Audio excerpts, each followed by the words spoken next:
শিলচর থেকে সম্প্রচারিত আজকের সকালের গুরুত্বপূর্ণ বিশেষ খবরগুলি হলো 2024-25 অর্থবছরের বাজেট প্রস্তুতি সম্পর্কে আলোচনার জন্য কাল মুখ্যমন্ত্রী ডক্টর হিমন্ত বিশ্ব শর্মার পৌরোহিত্যে দ্বিতীয় বৈঠক অনুষ্ঠিত হয়েছে।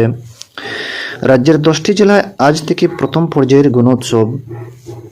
মণিপুরে হিংসাত্মক ঘটনা সম্পর্কিত মামলায় সিবিআই এর কামরূপ মহানগর জেলার মুখ্য ন্যায় দণ্ডাধীশের আদালতে একটি অভিযোগ গণনা দাখিল। রাজ্যের নিম্ন প্রাথমিক ও উচ্চ প্রাথমিক শিক্ষক পদের জন্য অনলাইন আবেদন প্রক্রিয়া কাল থেকে শুরু হয়েছে।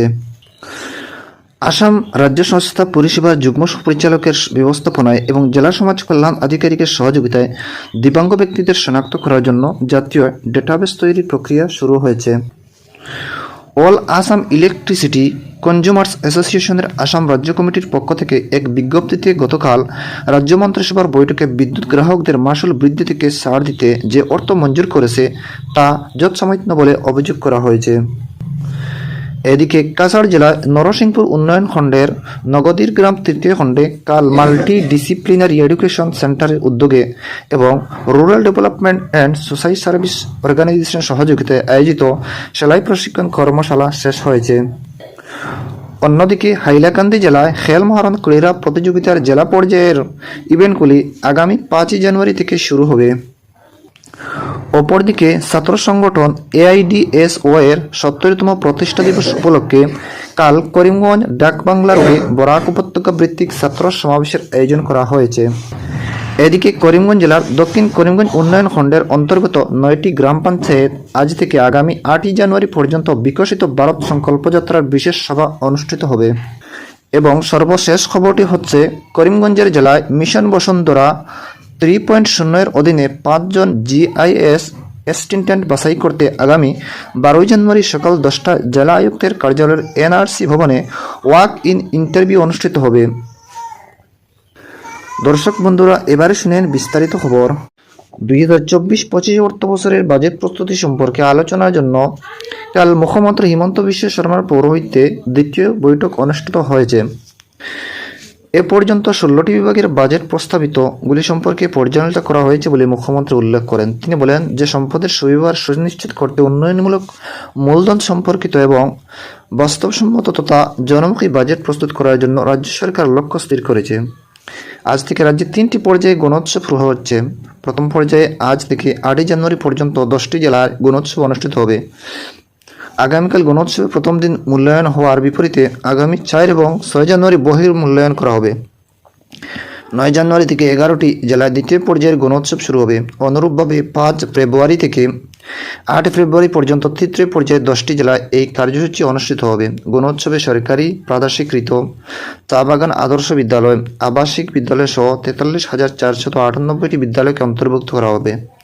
প্রথম শ্রেণী থেকে নবম শ্রেণী পর্যন্ত 39,63,542 জন ছাত্রছাত্রী গণোৎসব অংশগ্রহণ করবে।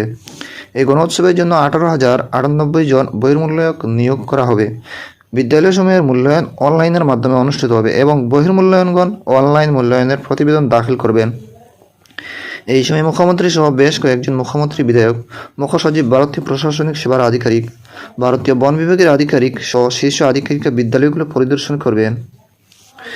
অন্যদিকে আসাম পুলিশের বিশেষ তদন্তকারী দল আসাম লোকসভা আয়োগের পরীক্ষায় অবৈধভাবে উত্তীর্ণ হওয়ার অভিযোগ মহানগর পুলিশের নিলম্বিত অতিরিক্ত উপ পুলিশ আয়ুক্ত নন্দিনী কাকতিকে কাল জিজ্ঞাসাবাদ করে।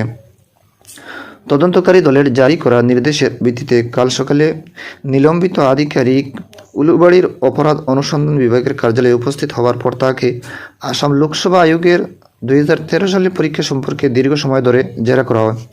উল্লেখ্য, নন্দিনী কাকতির বিরুদ্ধে লোকসভা আয়োগের পরীক্ষায় অসাধু উপায়ে নম্বর বৃদ্ধি করে উত্তীর্ণ হওয়ার অভিযোগ উত্থাপিত হয়েছিল।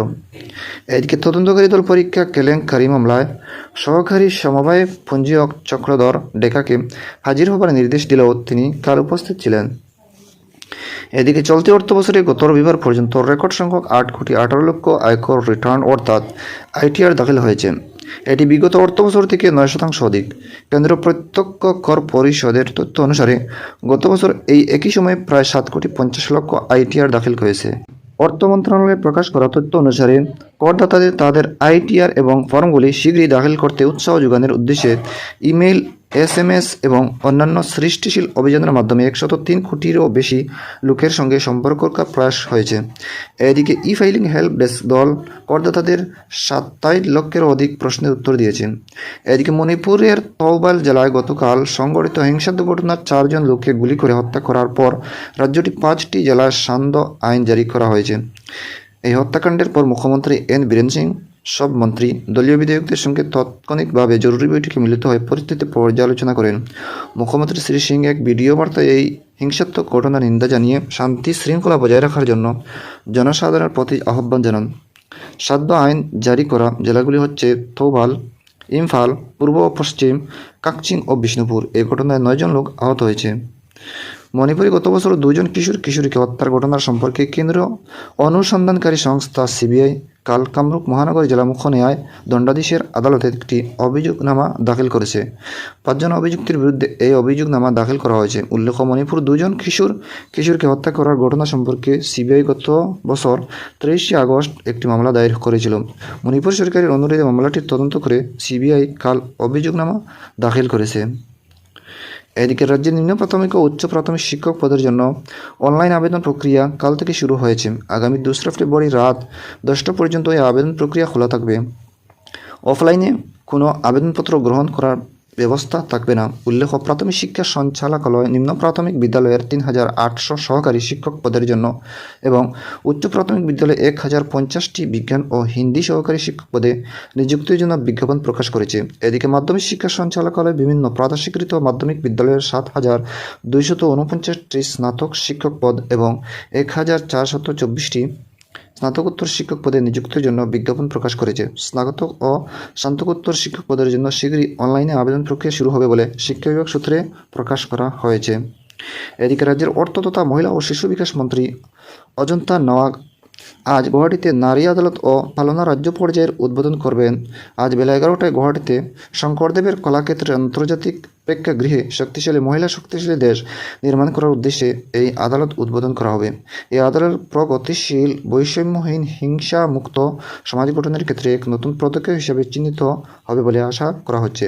অনুষ্ঠানে সাংসদ কুইন ওঝা, মহিলা ও শিশু কল্যাণ সমিতির সভানেত্রী তথা বিধায়ক সুমন হরিপ্রিয়া উপস্থিত থাকবেন। এদিকে আসাম রাজ্য সংস্থা পরিষেবা যুগ্ম পরিচালকের ব্যবস্থাপনায় এবং জেলা সমাজ কল্যাণ আধিকারিকের সহযোগিতায় দিব্যাঙ্গ ব্যক্তিদের শনাক্ত করার জন্য জাতীয় ডাটাবেস তৈরির প্রক্রিয়া শুরু হয়েছে। দিব্যাঙ্গ ব্যক্তিদের সম্পূর্ণ বিনামূল্যে গ্রাহক পরিষেবা কেন্দ্র থেকে জাতীয় ডেটাবেস তৈরি করার জন্য আহ্বান জানানো হয়েছে। বিস্তারিত বিবরণ কাছাড় জেলার যুগ্ম স্বাস্থ্য সঞ্চালকের কার্যালয়ে পাওয়া যাচ্ছে। দর্শক বন্ধুরা, আজকের সকালের গুরুত্বপূর্ণ বিশেষ খবর এখানেই সমাপ্ত।